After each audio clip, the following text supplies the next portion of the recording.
I hope everyone's doing well. Here is my desktop. Let's open up Autodesk Fusion 360. While we wait for that, I did save my image on my desktop so it was easier to locate. Grab your notebooks, grab your tablets or iPads, and let's get to it. Okay guys, this one's going to be a pretty long video, but here we go. Go to Insert at the very top on your right hand side. Click on Canvas. From here you're going to click on Insert from Computer. Locate your image. Open. You're going to click on the top because you want to look at the canvas. We're going to be working on the flat canvas. I am going to take the corner and expand this. Then we're going to size it to the measurement we want our cutter to be. Click on Canvases on your left hand side. Select the image and calibrate. You're going to click on the canvas and you're going to click at the very top and at the very bottom. And then you're going to put in your measurements. I'm doing a 3.75 inch cookie cutter. Hit enter. And now it's sized to what we need it to be. I'm going to use the wheel on my mouse to expand it. Then click on the hand to reposition it. Okay, see the icon? We need to put it back to arrow so we can select things. So I clicked on select, and then now I'm going over and creating a sketch. This is where we're going to start outlining our image to create our cutter. Now let's go above to our menu and pick our tool, spline. That's going to outline our image. Click on the surface for your first point and start going around and clicking. You can do as many or as little as long as that outline looks like your image. Don't worry about getting it aligned correctly. We can fix that after. At each corner, like you see here, we're going to click and then click on the check mark. And you want to repeat this every time you have a sharp edge corner. Then we're going to click inside the white circle in order to connect our outline and continue going around the ear. Again, don't worry about if it's completely perfect or not. We will adjust that after we have a closed outline. Here is another straight corner, so we're going to click in the check mark, and then we're going to click in the white circle again to connect our outline. And we're going to continue this all the way around the image. So bear with me. I'm going to put a little bit of music. But remember, at the corners, we're going to click that check mark, and then we're going to click within that empty circle or the white circle. You're going to click right inside of there to connect the following outline. And that's another one. So I'm not going to speak right now because we're just going to continue to keep doing this, repeating the same actions over and over. And again, don't worry if it's not aligned perfectly with your image just yet.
Okay guys, let's finish by clicking inside of the white circle so it can turn black and clicking our check mark. If done correctly and all the points are connected, we will see a light blue, and if you click inside, it will turn this darker blue. Now click select, and we're going to start adjusting and making the curves a little bit more round. And all you have to do is click each point that you want to change. So as you can see, with just a little adjustment or moving left to right, it will become more curved, and that's what we want to see. And we're going to do this all around the whole image.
Okay, as you can see, my outline isn't lining up completely perfect with the bear, but I kind of like my outline better. And now I am going to, okay, now we're going to hide the image, and we're going to click inside of our bear. Everything looks great. Okay guys, I had a minor glitch and my image flipped, but we're going to continue. Hit offset, which is above modify, and when you see the red line go inside, we want that to be opposite, so we're going to click a minus. You always want your original line to be the one that you offset from. Hit offset again, and the first one was 1. This one's gonna be, or actually the first one was -1. This one's gonna be minus 0.5. We're gonna do it one more time, and we're gonna click the original line, and this one we want minus 4.5. I know that I put the 4, but I actually want it to be a little bit wider, so let's do minus 4.5. Click OK, and here we are. This is the structure that we're going to use. Click finish sketch, because now we're going to extrude each line to the height that we want. Here is a view, a side view. If at any time you want to see any of the sides, you're going to go to the cube on your right hand side and click the house.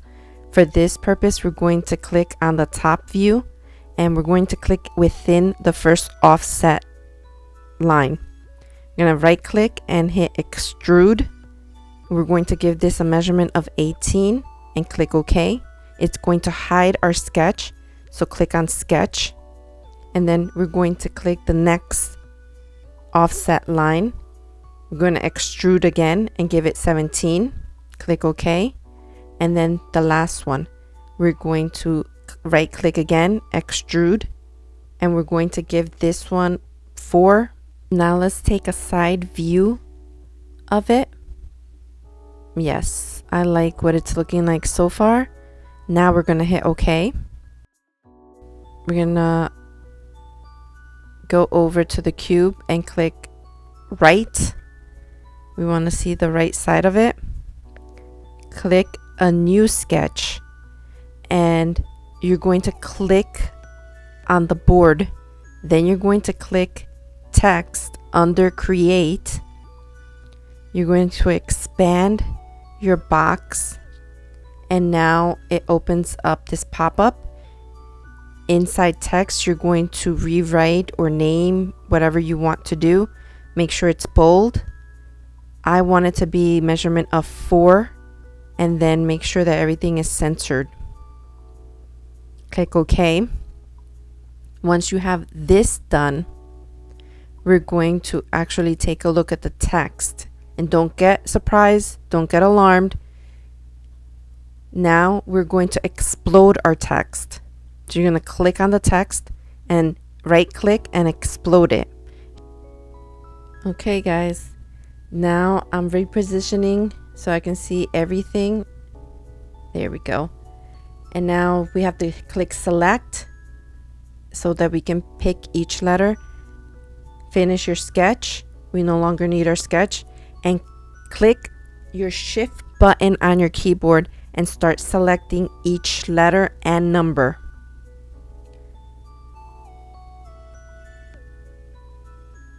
I think I've been saying milliliters, like in measuring cups or whatever, liquid, and it's millimeters. So hold on. We're going to now go under create, emboss. So select that halfway down. Click right on the cube because we want to take a look at our side view of our cutter. Under face, we're going to select our cutter. Click. And we want 1 millimeter depth. Click OK. We're not touching anything else but that. And there you go.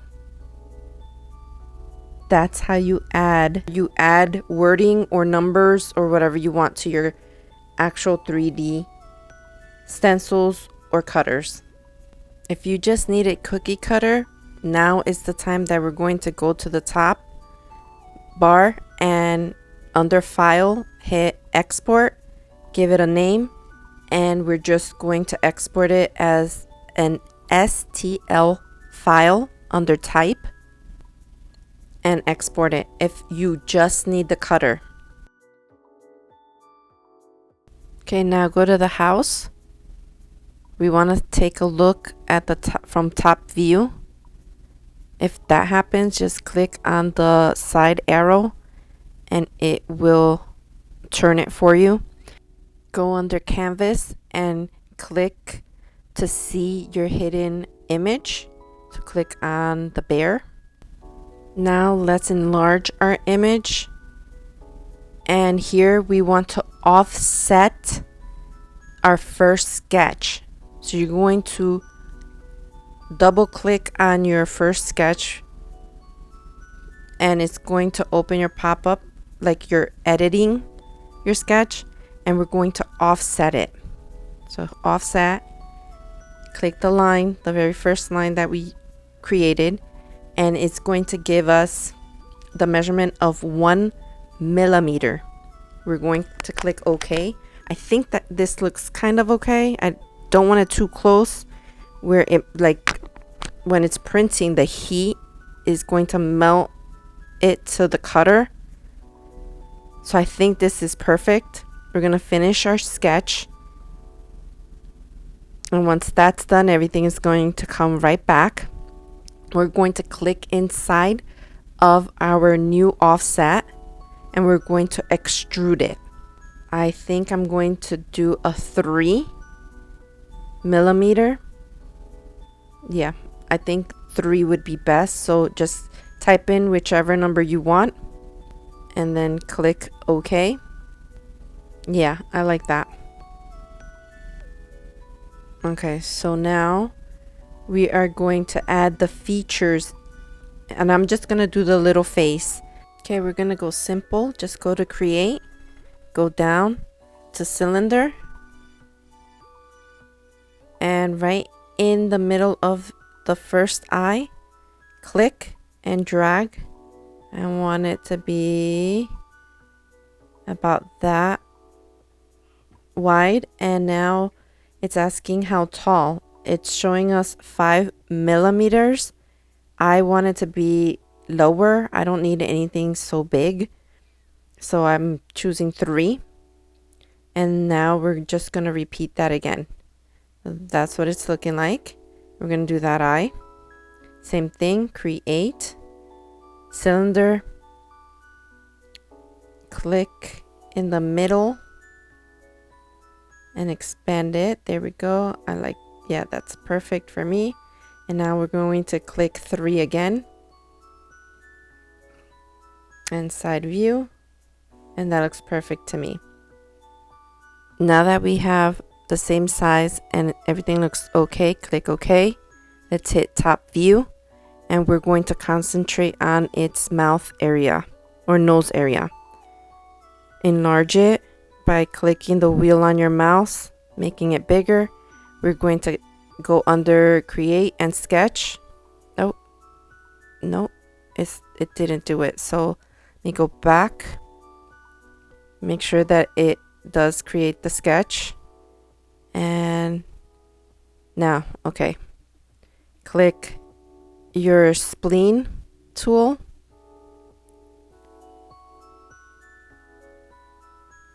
Now I know what happened. I'd never clicked on the actual canvas itself. So just in case that happens, just double click on the canvas and the tools will appear. So now I'm going to do the same thing as we did before. At each corner, you're going to click on your check mark, and there I committed a mistake. I didn't click on the check mark itself. I clicked outside of it. So I'm going back, and all you have to do is hit undo. Start again from the corner. Click in the white circle.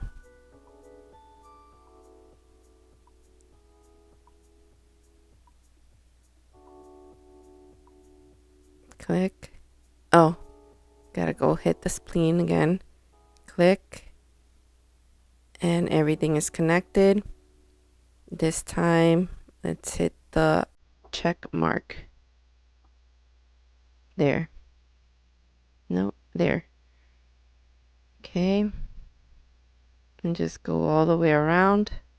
And remember, this doesn't have to be perfectly aligned, because once we connect everything together is that we're going to go through and make sure that everything looks okay.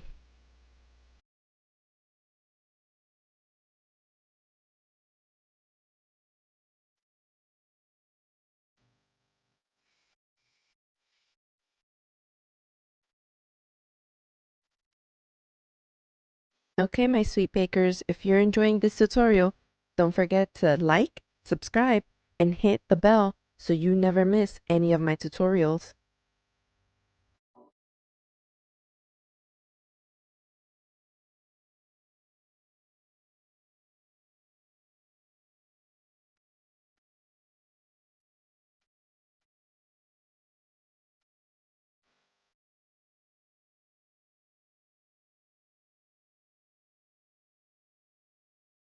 Okay, once you have fixed all your points and you like what the shape looks like, just click inside, right click, and hit extrude. I'm going to give it the same measurement as the eyes, so 3 millimeters tall. I like what that looks like, so we're going to keep that. Okay, now I'm gonna top view it. I want to make sure that I like everything from the actual label, the cutter label, and making sure that everything looks okay. Yeah, I actually like this cutter and stamp. So let's export it. Go to File, hit Export, and then give it a name. I tend to put the full label of everything. So Baby Bear 3.75 inches stamp and export. And there you have it, your own cutter and stamp. Thanks for watching, and I'll see you in the next one. Happy creating!